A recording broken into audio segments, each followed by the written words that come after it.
За сайн байцгаана. Та бүхэндээ энэ өдрийн мэндийг хүргье. За хоёр тамир уулзж байна. За спортын сэтгүүлч Надим Сэрэнгийн тамир. За Вестерн клубын баясгалангийн тамир нар уулзж байна. За тэгээд сайхан аварч байна үү? Хавар бол сайхан л болж байна. Тэгээд ажлууд бахан гараад жоохон асуудлууд гараад тийм их л байна тийм. Хөлбөмбөгийн холбооны талбай дээр яг танаа баг Вестерн клубын баг 1-р лигийн тоглолтоо хийж байна тийм ээ. Бэлтгэл хэр байна? Тийм ээ. Залуучуудын сэтгэл санаа ямар хөө байна? Энэ талаар бас яриач. Манайх аягүй олон тэмцээнд орж байгаа. Ачаал их өндөр байгаа. Тий. Тэгээд зарим нэг тоглолт одоо цом момын нэм тэмцээн сүрэн болторчулаар амар юм шиг санагдаад байна. Гэхдээ манай хүмүүс хэзээ хожигдохын төлөө тоглохгүй учраас ачаал өндөртэй байгаа манайд. Бэлтгэл бол сайн байгаа. Вестерний тамир гэхээр манай хөлбөмбөгийн өрөөнийхэн сайн мэднэ л дээ. Миний ойлгож байгаагаар бараг 10 жил болцсон тийм ээ. Ийм клуб шүү дээ. Тэгээд ялангуяа хүүхдийн активын талаар би тодруулж бас асуумаар санагдлаа л та. За манайх бол Вестерн буюу барууны 5 аймгийн оюутнууд нийлж байгуулсан 4 аймаг одоо Увс, Баянгор, Ховд, Говьалтай тэгээд Сүхбаатарын Ганаа, юуны Төв аймгийн Агийн гэдэг тийм оюутнуудаас өдөрний оюутнуудаас бүрдсэн клуб.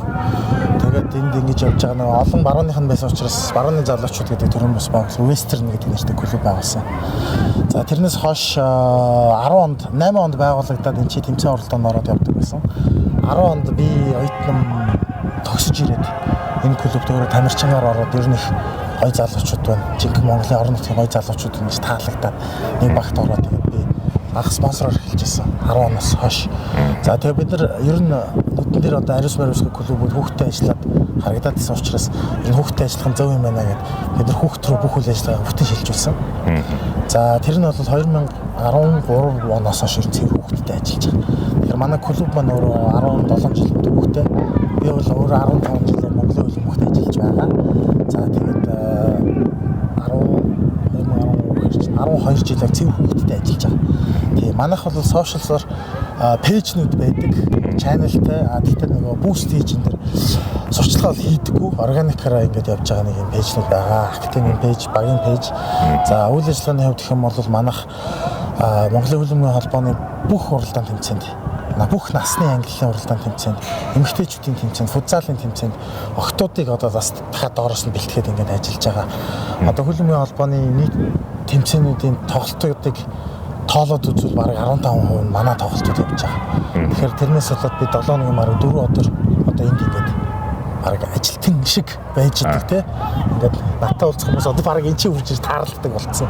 Эндхийн ер нь тавилга гэж хэлэхээс ялгаагүй болцсон хүнээ те. Танаа баг ингээд 1-р лиг тоглолтоо хийж байна. Одоо энэ тоглож байгаа 1-р лиг тоглож байгаа залуучуудаас одоо ер нь хэд орчим бараг хэдэн хувь нь одоо чинь яг хүүхдийн активаас ингээд гараагаа ихсэн тамирчтай байна тоглогчд. За яг одоо энд бол гадны 3 тамирчин бас бусд нь дахиад нэг одоо тамирчин юу басан байгаа. Өөр багаас манад ирсэн байгаа. Буснууд бол ерөөсөө дандаа Ховдын академи хүүхдүүд. Зөв. Гэхдээ манайх энэ бас салбар нээсэн учраас эндхийн салбараас бас хүүхдүүд байгаа.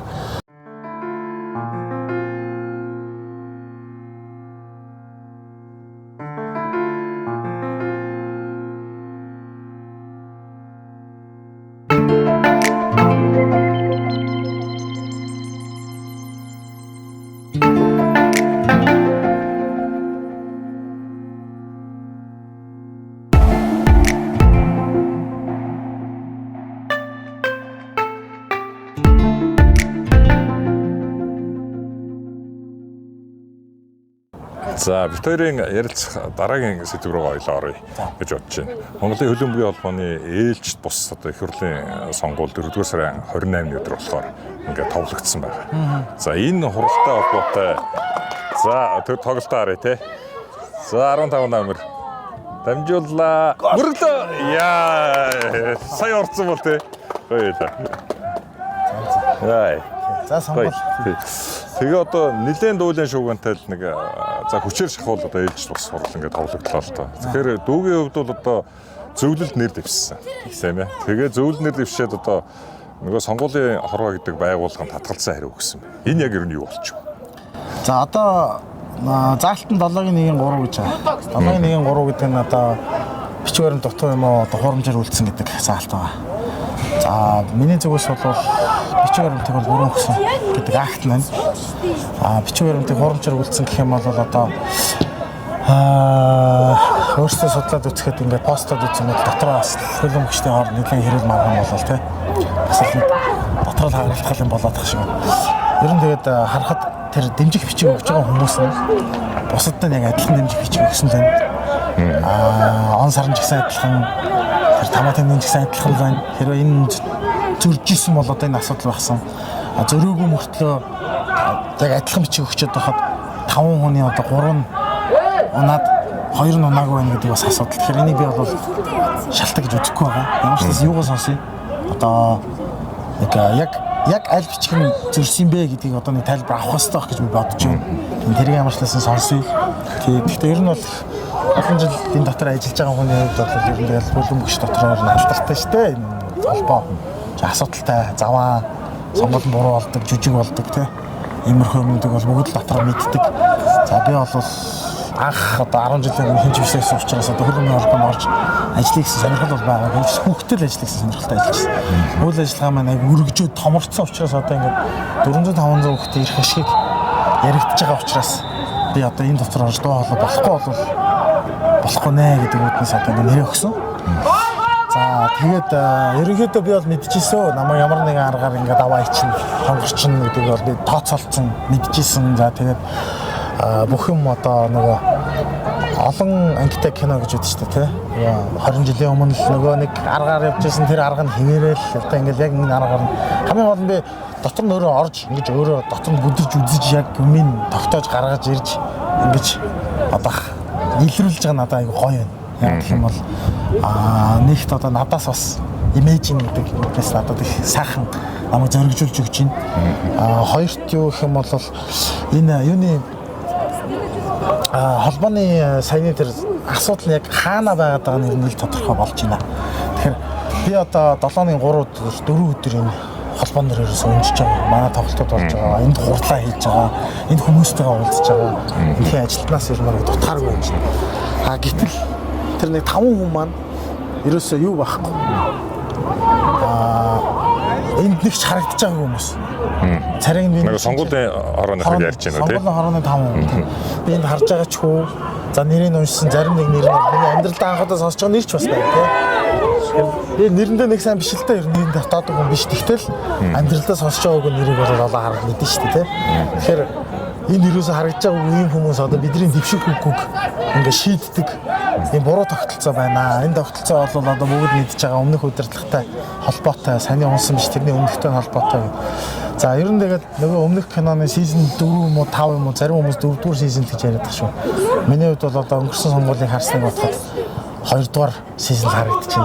Ингүүн инх туяа илүү юм байлаа. Бүт нэрийг санахгүй. Өмнөх сонгуулаар тий. Тэр нэрлдэг нэг зөвгөнүүдийн нэр дэвшигч охиныг бас яг ийм шалтгаанаар унгасан. Тэгээд тэр тайлбар хэлээгүй шүүх хуралдах гэдэг яасан сонгуулийн жил байсан. Тэгээд нэг эсрэг намынхан лайв хийн нэмэтэрэг хүүхдийг сандаргаад аваачаад юу гайцсан байна. Ер нь баг болимаркийн юм бодоод ганцаардаад тэгээд ингээ хаягдсан сураг гэдэг юм. За энэ удаад бол одоо энэ мөнхөө гэж хүнийг бас MSM мөнхахыг бас хасчлаа. Дашнамыг өөр залдархсан байлээ. Мөнхах утгаар гинжлэн залдархсан байлээ. Тэгээд одоо энэ эсрэг одоо ер нь бол тэмцэнэ л гэж бодож байна тийм. Танах чинь тэгээд одоо хөлбөмбөгийн холбооны аль бишний гишүүн клуб биз дээ. За манайх бол 10 хэдэн жил үйл ажиллагаагаа явуулаад гишүүн болж чадахгүй байж өчнөө олон одоо гишүүн болъё гэж хүсэлтээ өгж манайх лицензжүүлэлтийн шаардлага бүгдийг давж манайх одоо 1-р лигт олон жил тоглож байгаа гэсэн дээдлийн хэмжээний лицензжүүлэлтийн шаардлагыг даацсан. Одоо бид нар Азийн хөлбөмбөгийн холбооны лицензжүүлэлтийн шаардлагыг бид нар одоо биелүүлэх гэж зорио явж байгаа. Тийм учраас бид нар ингээд гишүүн болгооч гэдэг албаас нь хүсэлт өгөөд. За. Тэгээд нэг хурлал нь болохгүй амар уддаг учраас манайхын ямар ч л ихний ээлжинд нэг гишүүн болгосон мөртлөө санал өгөх хэрэггүй гишүүн. Мандат ирэхгүй тийм ээ. Мандат ирэхгүй тийм. Тэгэхээр тийм клуб бас байгаа. Гишүүн мөн мөртлөө санал өгөх хэрэггүй тийм байгууллагууд байгаа. Энэ би энийг бол шат дараалттай ингэж байгаа дараагийн хэмжээнд мандат болох хаа гэж найдаа явж байгаа. Гэхдээ энэ байдлыг харахад ер нь намайг ингээд энэ олон жил удаашруулах арга хэмжээ авсан юм гэж би одоо ойлгож байна. Тэгээ одоо дүү энэ зөвлөж жишээ сонгогдлоо гэхэд тэнд нэг 2 3 ороод ирнэ өвдөн гарах уу? За би бол өөрөө бас их тийм хил амтай хүн тий. Өөрөө бас IT мэргэжилтэд датандаа суурилж ажиллаа хийдэг хүн. Би бол одоо энэ дотор орж ирээд ядаж энэ хөлбөмбөгийн холбооны мэдээлэл технологийн бодлого гэж юм байхгүй байгаа. Энэ дээр би хувь нэмэр оруулж чадна. Ер нь их амархан хийчих чадна гэж би бодож байгаа. Тэгээ одоо ингээд сонгол Монголын дүрм одоо ингээд дөрмөд авахгүй байгаа юм чи одоо би ч гэсэн дөрмөд агаад яах вэ? Сонгуулаар ороод юу ярих гэжсэн ярьчи тий. Нэгэн ламаг аваа ичих юм шиг байна. Тий. Тэгэхээр би бол IT систем нэвтрүүлээд одоо энэ мэргэжлийн ажлыг хийхэд их амархан болгох тиймэрхүү бэлэн шийдлүүд одоо өвлийн шийдлүүд технологийн шийдлүүд бэлэн зөндөө байгаа. За тэр шийдлүүд нь яадаг вэ гэхээр одоо манай энэ тэмцээн зохион байгуулах ч юм уу шүүгчнэр ингээд өчнөө ажилдаа байж байгаа тайлангаа тавих болохоор тайланд амар их цаг зарцуулдаг учраас ерөнхийдсөн тайлан тавиад тэгээд тэрийгээ олон хүн тавихаар нөгөөдөл нь ямар хачин тайлан тавьдаг ингээд шүүмжлэх авах авдаг. Уул нь хөрх ажил амар их хийгээд. Тэгэхээр одоо энэ үүлэн технологийн системээр яах вэ гэхээр төлөвлөгөөг оруулаад ажлаа нэгээр нь бүглээ явуулахад сарын эцэст 7-ны эцэст тайлан одоо автоматар гардаг тийм. Энэ хүмүүсийн ажлыг одоо зөв бодитоор дүгнэх ийм систем байна. За дээрээс нь санхүү бодлогын систем. Санхүү нэгтгэлийн бүртгэлийн систем байхгүй. Энэ бол ерөөсөө ууж идэх сонирхолтой хүмүүс IT систем нэвтрүүлэхгүй байх сонирхолтой байдаг. Энэ бол олон бүгд мэддэг тийм. Тэгээ одоо л IT бодлого ингээд явж байгаа. Сая жишээлбэл хөлбөмбөгийн холбооноор ажлын зар орж ирж байхад хүмүүс шүмж тавьж байна. Yahoo mail дээр, хувийн мэйлээр зараа авч байна тийм. Энэ зүгээр л бодлого байхгүйг нь шинж. За ер нь гэхдээ юм хөгжөөд дараагийн бодлого руу ороод IT нэвтрүүлээд явах юм бол том алхам урагшаа явна гэж би харж байгаа. Гэхдээ одоо дотор нь ажиллаж байгаа хүмүүс бол бас тийм муу хүмүүс биш шүү дээ. Эдгээр чинь iConnect гэдэг нөгөө FIFA-гийн системийг хэрэгэлдэг IT-д сайн ашиглаад сурцсан тийм хүмүүс байгаа шүү дээ. Мундаг мэргэжлээ зөндөө байгаа. Тэгээ энэ хүмүүстэй би өдөр болгон ажилладаг тийм. Энэ хүмүүсийн зовлон мэддэг хөөрхөн амтад ингээ авчуулаад чад яаж чадахгүй ингээ дуурхлаар одоо нэг гэрээ контракт ажлын байрны шаардлага марлагдаар дуурж болохгүй нөхцөл байдгийн юм шиг байна гэж ойлгосон. Тэгээ эдгээр чинь дуурж чадахгүй. Тэгээ ингээд дотроосоо ингээд менежер хоорондоо ажиллая гэж менежер хоорондоо муудалцал ингээд тэмцээн зохион байгуулахаараа шүүгчнэрийн оролцоо бид нар ихтэй муудалцдаг гэсэн би бидэртээ өдөр болгон цуг уулздаг учраас мангар хайртай байдаг байхгүй. Тэгээ цуг уулзаад нэг ганц пиа уучи ганц хоолнд орчих ихээр нэ шүүгчнэртэй хоолнд орж болохгүй. Тэгээ уул нь ингээд тэгэл талбай дээр нэг нэмлэхээс чааш нэг юм байдаг те. Одоо энэ ажиллаж байгаа хүмүүстэй бангаал ингээд уулзал. Дээр байгаа эзэн уус ингээд энэ бол дүү ярьлаа бүгд мэдж байгаа тусдаа асуудал. Ингээ хуулийн байгууллага шалгуулад мэдээж хизээ нэгэн цагт хариуцлага тооцогдох байх. Зүгээр манай хөлбөмбөгч нэг жоохон би нэг тэмцэж чаддгүй. Тэгээ дээр нь нэг мандат эрэхтэй одоо клубүүд энэ аймагуудын төлөөллийн нөхдүүд байна. Одоо миний үеийнхэн, миний дээд үеийнхэн ч гэдэг юм уу. Ингээд нэг саналаа худалдаад байдаг. Энэ тал дээр дүү ер нь ямар худалдаа байдаг вэ? 52 байгууллага нарийн ярихад 21 нь орон нутгийн байгууллага. Орон нутгийн байгууллага байгуулагдахтаа одоо орон нутгийн холбоо байгуулагдахад бид нар чинь бас нэг холбоог нь бидний байгуулсан шүү дээ хотод. Тэгээ биднийг байгуулж байхад биднийг бол дээрээсээ дэмжлэг авахд амар байдаг учраас төрийн оролцоотой хүнийг тэргүүнээр тавил зүгээр шүү гэдэг байдлаар тухайн үед дүрм гаргаж авсан байна. Одоо сонсоод тахаар энэ дүрм биш. Энэ зүгээр тэм зөвлөгөө байсан марк юм. Ингээд ам таглаад байна.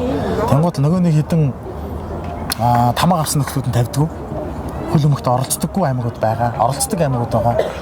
Оролцдоггүй мөртлөө ядаж нөгөө тамаа тэмдэгэ окей гэж дарчдаг бас аймагуд байгаа. Тийм гурван төрлийн аймагуд байгаа. Тэгэхээр энэ дэр нэг хэд хэдэг аймагуудыг бол тэр намаараа холбогдсон юм уу? Тэр засгийн газрын дээр одоо аймгийн засгийн газрын орлого дарга марга тий. Тэр мөрөөр холбогдсон юм уу? Ямар ч байсан тэн дээр бол нэлээд олон санал бол энэ Ганбаатар бол бацсан байдаг. За нөгөө талаас их юм бол хотын хэдэн клубүүд нь хоорондоо ингээд хар багасаа хоорондоо хамт тоглох, эсрэг багт тоглоод хүнтэй бүтэн жилийн мэрц сууснаас нэг цаг юм тоглох тэрүүний талаар илүү их юм олж таньж мэднэ гэдэг Платоны өгөөд шүү дээ.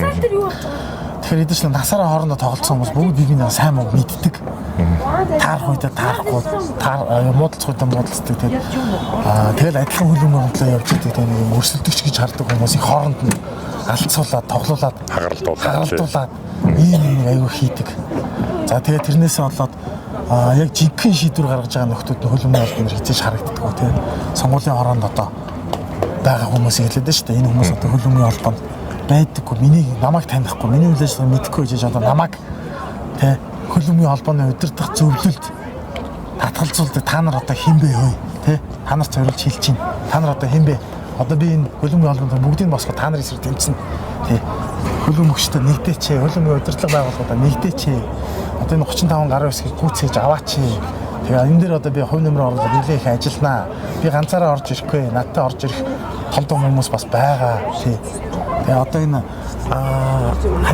ханцун доогоороо наймаалцсан гэдэг үлээ тий дээр нь хэлгээд штэ тэгээ одоо энэ хөлбөмбөгийн холбооны газрыг одоо баг ингээд өгчих шиг боллоо би энийг хизээ болох вэ гэж харж байгаа вэ гэхээр ганд базар гарч ирээд бид нар эн чи бойкотлоод бөөнөрөө тэмцээн оролдоо явахгүй бүхэн балраад ирээд ингээд энэ үед бандуулах бах бандуулахт нь газрыг булааж авах бол гэж би тооцоод байгаа. Тэгэхээр бид нар бас бандуулахгүй талаасаа эдрийг авч хаях арга бодох хэрэгтэй гэж би үзэж байна. Ананд базрыг орж ирэх ананд базрын мөнгө хэрэгтэй болтлоо бид нар дампуурчаагүй. Манай хөлбөмбөгийн холбоо өчнөө сайн ажил хийж байгаа.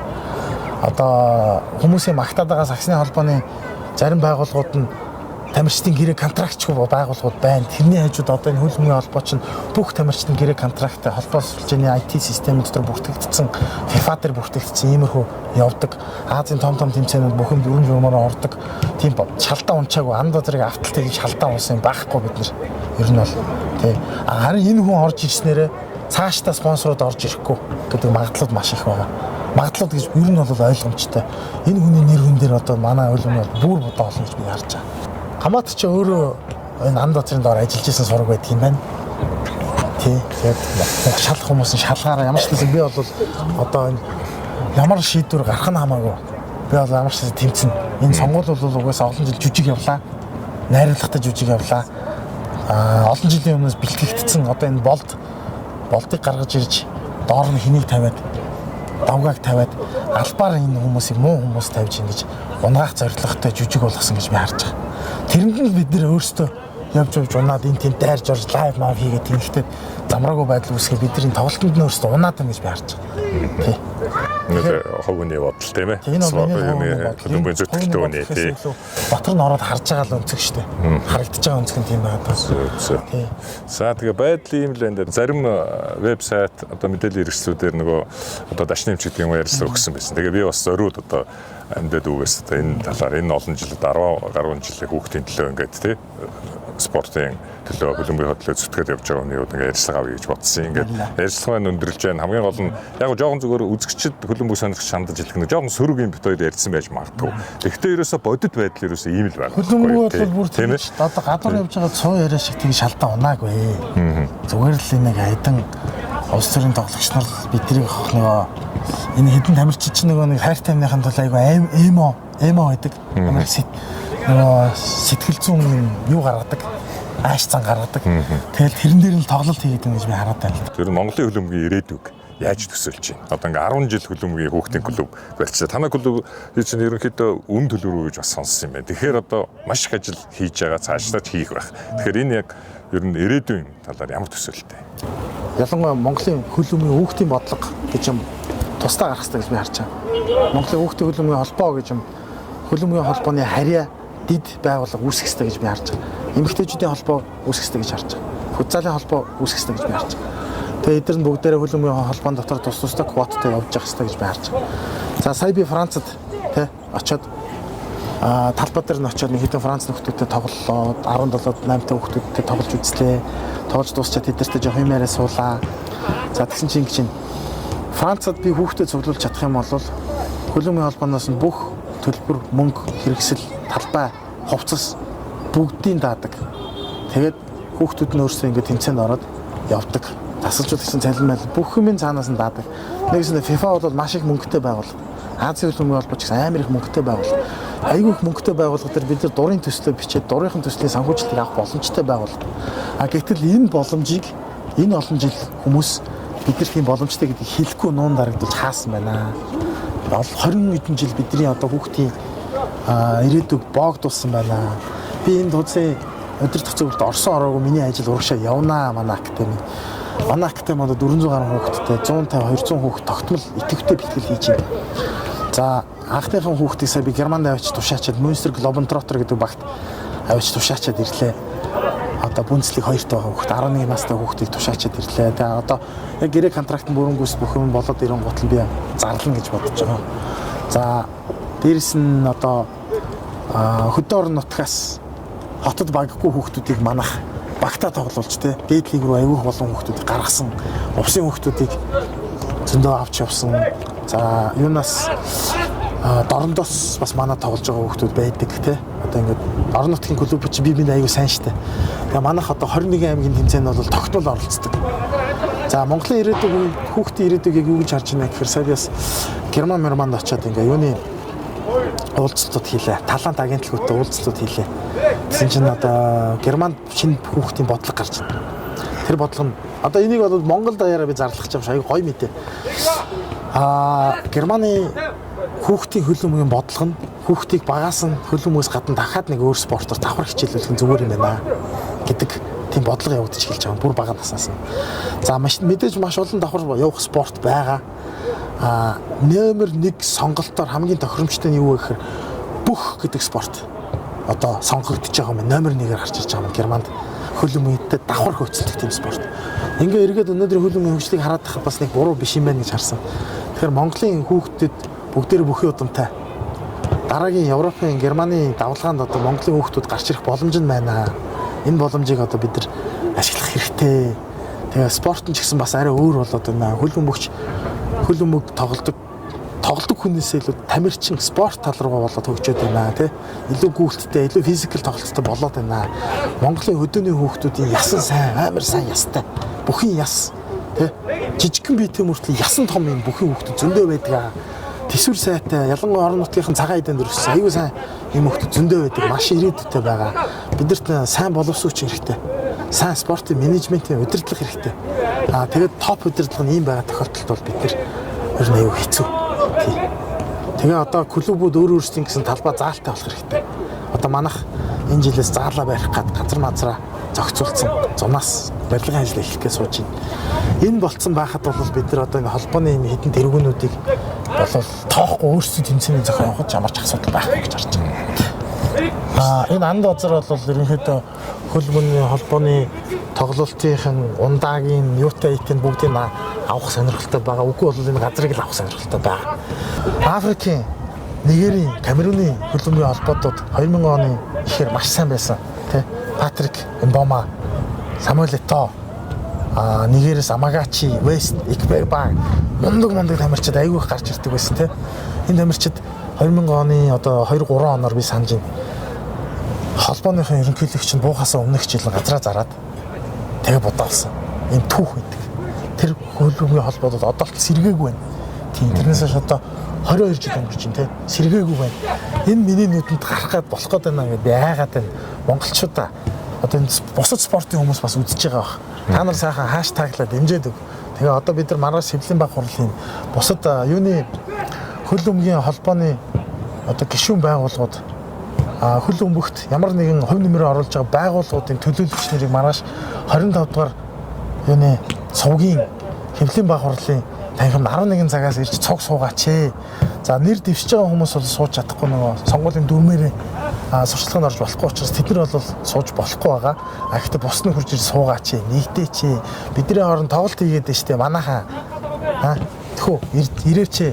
Хүүхдүүдийн хамтлал тэнцэн хитвэл одоо л цэвэрлэхгүй бол бүр эцэст нь хэн үлдэх юм бид нар үлдэнд газарч үлдэх шүү харж байгаарай. Хэдхэн жилийн л асуу түү хаа гэж өнгөрчин. Өчигдөр л би хөлбөмбөгийн клуб нээж байгаа юм шиг байсан. Нэг мэтгэд 17 15 жил өнгөрсөн сууч. Тэгэхээр цаг хугацаа бол хурдан өнгөрт юм биш үү манайхаа. Юугаараа оролцоорой маргааш ирцгээгээрэй гэж уриална. Бас нэгдүгээр лигийн чухал тоглолтын зав гаргаж ярилцсан гэсэн баярлалаа. Ингээд Монголын спортын хөгжлийн төлөө хөлбөмбөгийн одоо хөгжлийн төлөө хүүхдүүдийг тэг хөлбөмбөгт дур сонирхтой болох одоо энэ үсч амжилт хүсье. Тэгээ дараа олон удаа уулзах гэж найдаж байна. За.